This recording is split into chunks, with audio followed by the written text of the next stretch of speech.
Got the Minnesota Vikings depth chart pulled up. Well, not currently because there's a blank screen because this app is stupid. But I'll kind of just go through the whole roster and each position individually and just give my thoughts. And then, just give my thoughts on the team. So the first position group, receiver, they've got their two number one receivers. Two really good receivers they've got there.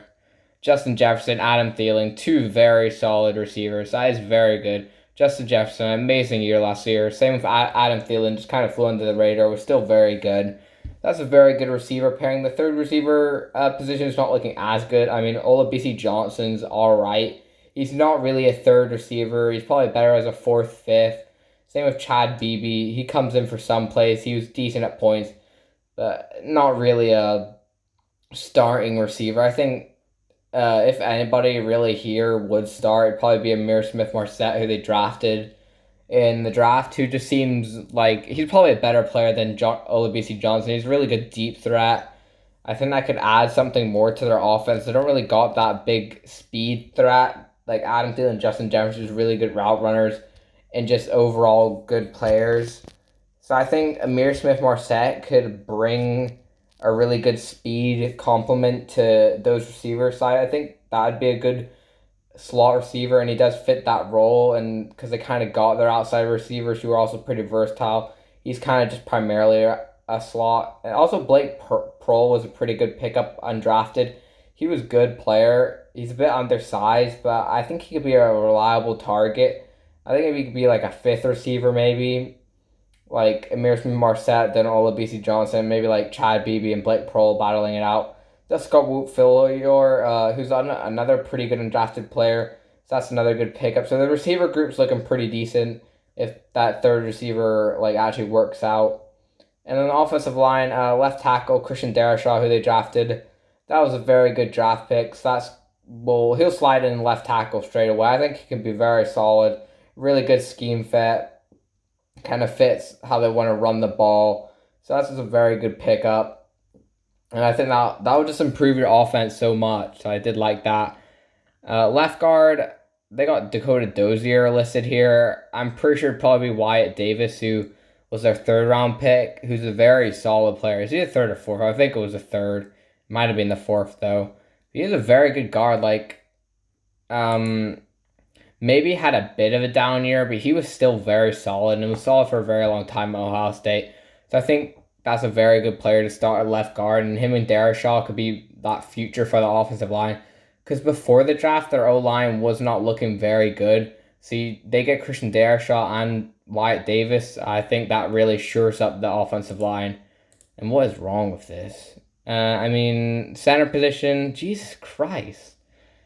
Garrett Bradbury, he's not amazing. Hasn't really lived up to where they drafted him in the draft. He's a decent player. He's not the best scheme fit because he's just not good against power, really. He just gets pushed all the way back. But he's serviceable. Like, Mason Cole can probably be a better player, to be honest. But they're probably just going to roll with Garrett Bradbury and keep Mason Cole as a backup. Because Garrett Bradbury's younger. Mason Cole's not really a starter anymore in the league. But, I mean, that just shows how bad Garrett Bradbury is. So that's not an amazing player. Ezra Cleveland, though, was pretty decent last year when he got some playing time. So I think you can probably rely on him to be that right guard and hopefully progresses into a pretty decent player. So I like that. And then right tackle Brian O'Neill's been very solid, so that's a good player. Not an amazing tackle, not elite or anything, just a solid tackle. So I think you can roll with him at the right tackle. So that O-line's looking pretty good for them next year. And then tight end position, they got Irv Smith. They lost Zach Rudolph. So they kind of roll with Irv Smith. We'll kind of see what he can do. I do like him. He's a good receiving threat also, so give you that kind of ability when like Zach Rudolph is more of a red zone threat and more of a blocker. Irv Smith, not a great blocker, but really good receiving tight end. I think he could be pretty good next year. Tyler Conklin, probably going to be their second tight end. Zach Davison, who drafted a really good athlete, so he could possibly be their third or second tight end, maybe eventually into that second tight end. He's just a really good athlete, so I think that was a very good draft pick. just take a shot on a good athlete from a small school. I don't mind it. So we'll kind of see what he can do. And then quarterback, Kirk Cousins, he's still pretty solid. Like, he's not as bad as people kind of give him scrutiny for. Like, he's actually a pretty decent quarterback. And he can bring you to the playoffs, definitely. He's definitely not their weak point on their team. So I do like that. Jesus. Just be normal. You're so disabled. So Kirk Cousins, that's fine. And then they drafted Kellen Mond, which was very interesting. I love Kellen Mond. I think he was one of my favorite players in the draft, really, especially at the quarterback position. So I did like that draft pick. You kind of, because Kirk Cousins is not your future. Like, he's not going to give you anything special. Like, he's just serviceable. That's it. He's not elite or anything. I think Kellen Mond could maybe develop into that. Like, I think he's got a lot of potential. And going to the Vikings, I think they've got a good offense around them. So you look to the future. He's not going to start straight away. You still got Kirk Cousins, but Kirk Cousins is not going to be there for a while. So I did like that. And then they also got like Nate Stanley and Jake Browning, whatever, just backups. And then running back Dalvin Cook, very good running back. So that's good. He could have a really good year. I think if he's healthy, he could be possibly like have the best stats out of any running back. So that's a good player. And then the other running backs, Alexander Madison's a pretty good backup. Like when Dalvin Cook got injured sometimes last year, he came in, was very solid. So that's another good backup. Kind of changed the pace also, kind of more of that receiving back. Same with Amir Abdullah. He's actually pretty decent, like as a receiving back and special teamer. So that's a good player. Good out of the backfield. Has some flashy plays. They did draft Kenny Nwangu, which is a bit of a trash pick at the point. I mean, maybe he could, like, I don't know how much playing time he gets because their three running backs are already good. I don't really know why they drafted Kenny Nwangu. He's kind of just an athlete. He's not really like good running back. He wasn't even the best running back there. Just very small sample size. He's definitely not going to start straight away. This is a bit of a weird pick when you could have just picked up somebody better possibly or a similar type of player. Maybe even Kenny Nwangu, John drafted free agent, but they drafted him in like the 5th round or something. That was just stupid. Fullback CJ Ham's fine. Jesus, I'm actually going to punch my screen. You're going to see me do it. And then going on to defense,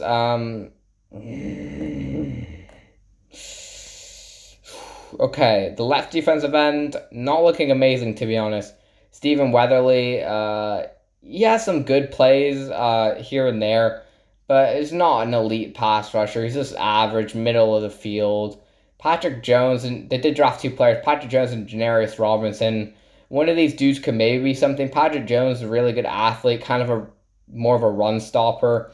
He's not an amazing player. When they drafted him, I thought it was a bit of a reach.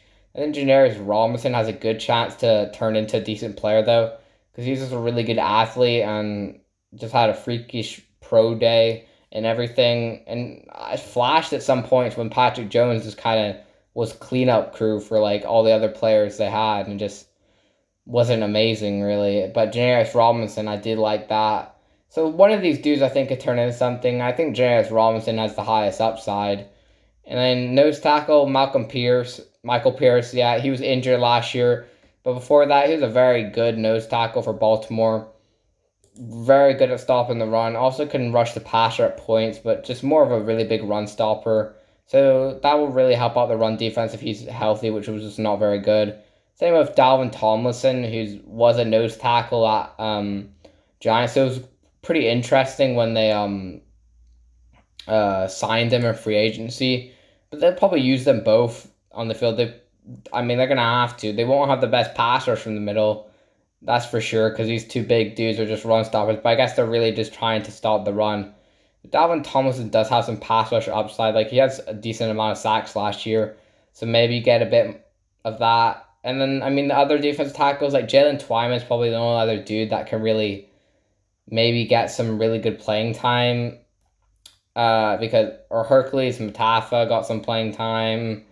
Not really sure about Armor Watts or James Lynch. Maybe James Lynch, he's more of a defensive end, but Jalen Twyman has more pass rush upside, so I think you could maybe see him getting some snaps in like 3rd down,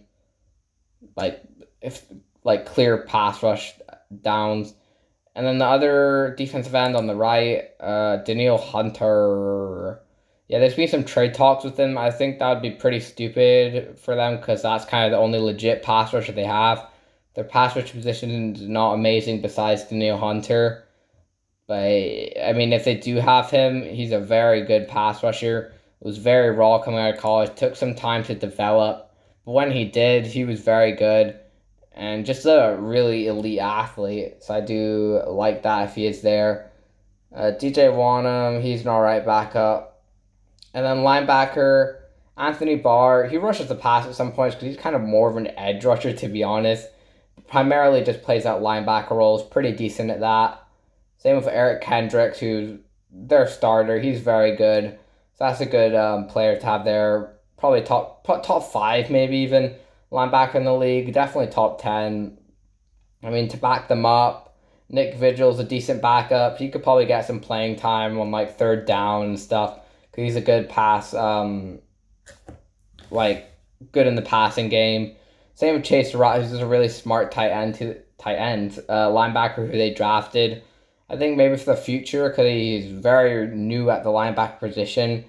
So I think eventually Chase Surratt could step in and be a good linebacker. Like he's definitely got all the traits because he was very good in the limited sample size he had, but also just has some very obvious weaknesses. And Ryan Connolly's a decent, kind of more of a special teamer, rushes the passer actually more. So he's more of an edge rusher. Troy Dye also more of an edge rusher. They got some guys though. They can definitely their linebacker position's looking pretty decent. Tough Borland, kind of just a run stopper. Does not have any movement skills. Not an athlete at all. Just a big linebacker. So he might not even make the roster, but if he does, probably just more as a big special teamer really. Because like, he doesn't really offer you much as a starting linebacker if you can't coverage at all. And then cornerback position. Okay, Patrick Peterson, who they brought in. I think that's a very solid pickup for them. Gives them a good veteran cornerback. He was definitely not as good as he was before. It's still pretty decent cornerback. He's nothing amazing. He's definitely been declining over the years, but they get him for this 1 year. That can definitely help your team. If you're trying to get to playoffs, you kind of need that veteran cornerback. He's probably not good enough to be a true number one corner, but he's probably going to be that for them. And I think just his expertise, he won't get burnt a lot because he's just a really smart player and still has good speed. So I like that. And the other corners, Cameron Dancer is actually pretty decent. I think he could start for them. He probably will. Maybe on the outside, but also can play nickel back for have him listed here. Cameron Dancer, he's a solid player. Like he was very good at it as a rookie last year when he actually got some points. Very good for like in cornerback perspective because it's a really hard position to play. I do like that. I think he's got a ton of potential. I mean, the cornerback position as a whole is pretty thin. Mckenzie Alexander, he's a pretty decent slot corner. That's kind of all he is. So maybe he starts in the slot and Cameron Dancer on the outside and Patrick Peterson because Jeff Gladney, he might go to freaking jail for the stuff he did. So we don't really know what's out there. If he is here, he's pretty good, I guess. He wasn't amazing as a rookie, but he's got a lot of potential. He's a good player coming out of the draft. They drafted in the first round, so yeah. But it doesn't really look promising. They did draft Cameron Bynum, who I think's or was he undrafted? He might have been undrafted. I can't remember. Either way, I do like Cameron Bynum. He's a very physical corner. Doesn't have amazing speed, but I think he could be a decent fourth corner if injuries happen. He could be a pretty serviceable player. For the other corners, I mean, Harrison Hand, Perry Nickerson actually has some experience at like starting time. So maybe there. But we'll just go into safeties, which Harrison Smith, yeah, he's their starter. I don't know how much longer he'll be there for the Vikings, but he's still very solid, very smart player. Just good every year. They also signed Xavier Woods from Dallas, who's a pretty decent starting free safety. He's not amazing, but he's definitely not as good as Anthony Harris, but still gives you something there and but better than what you already got. The only other really noticeable backup that they really got at safety is Josh Metellus, who they had drafted last year. He's a pretty good player. Maybe he's an eventual replacement for Harrison Smith. I doubt it. I think he's more of a backup, really. I don't think he's really a starter, more of a special teamer, but we'll just have to see. I mean, their secondary as a whole is very thin. They could get they don't really got amazing corners. They got some talented young players and veterans like Patrick Peterson and Mckenzie Alexander, but they got some talent. They probably need some more depth at corner. I think they should maybe sign another player. Yeah, that and then special teams. Brennan Colquitt, he's fine. Greg Joseph, Riley Patterson actually could maybe take his spot. I don't know anything about Zach Van Rosenberg, but Riley Patterson was a pretty good kicker. And I mean, kick return. It could be a lot of players like Chad Beebe, KJ Osborne, possibly. Maybe Kenny Nwangu. Maybe that's why they drafted him, just as a freaking returner. Amir from Marset has some good athleticism. Blake Prohl, possibly. He's pretty shifty. I don't really know anybody else, like Cameron Bynum, maybe. Probably not, though. That's the Vikings team, so I think they could be pretty decent next year, I mean. But it's kind of just if Aaron Rodgers there, I doubt they win the division. They definitely could because they're pretty well built roster. Their skill positions are good, and this is kind of their defense. We'll just kind of have to see. Like I think their offense will be pretty good because they kind of fix that offensive line. But we'll just have to see with the defense.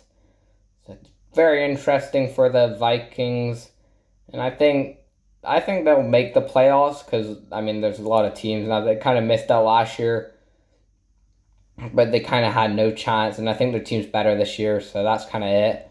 And bye.